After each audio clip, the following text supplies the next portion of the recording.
May it please the court. Remove your rose-tinted shades and watch the white flags turn red. On July 4th, 2022, political candidate Ms. Gabot was scheduled to have a political rally in Roma City, Roma. However, these plans quickly turned sour as Ms. Patty Lester, a United States Secret Service agent, stopped the defendant, Tracy Hancock, at a checkpoint before this rally.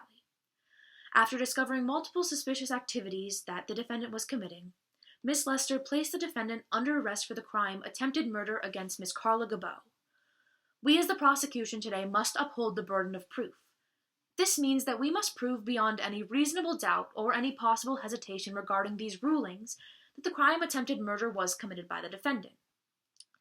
In order to prove this, we must first prove that the defendant made a substantial step towards killing Ms. Gabot. We will hear the testimony of Ms. Patty Lester, who has been an agent of the Secret Service for over 25 years. She will testify about their analysis of the defendant's suspicious activities. These include, but are not limited to, the defendant acting suspicious when stopped at the checkpoint, the possession of an AR-15 assault rifle as seen in Exhibit 4 at the stop, and their refusal to elaborate further when questioned about the janitorial jumpsuit's owner. The defendant's intent to commit the crime will be explored in Exhibit 3, where we will see that the defendant has committed a multitude of similar aggravated crimes before, including a crime related to the misuse of a firearm. As we take off our rose-tinted shades, we begin to see that these small discrepancies have a much larger underlying concern, and in testimonies today, you will see how these small flags quickly add up and they become larger concerns. Then, we must prove that the defendant took that step with the intent to kill Ms. Gabot. This will be seen in the testimony of Maury Walensky. Walensky is the owner of the hotel in which Hancock was staying at. They will testify that Hancock stated that they were never actually in Roma City for the rally.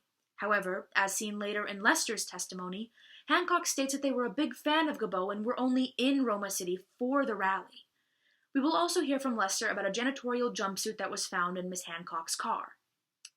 The jumpsuit was labeled with the name D. Lyle, and when asked about this alias, Hancock refused to elaborate further. Finally, we must prove that the attempted murder took place within the United States. As stated in both Patty Lester and Maury Walensky's testimonies, the events of this took place in Roma City, Roma, within the United States of America. At the conclusion of the trial today, my co-counsel will return, and we ask that you, the jury, remove your rose-tinted shades and find the defendant, Tracy Hancock, guilty of the crime attempted murder. Thank you.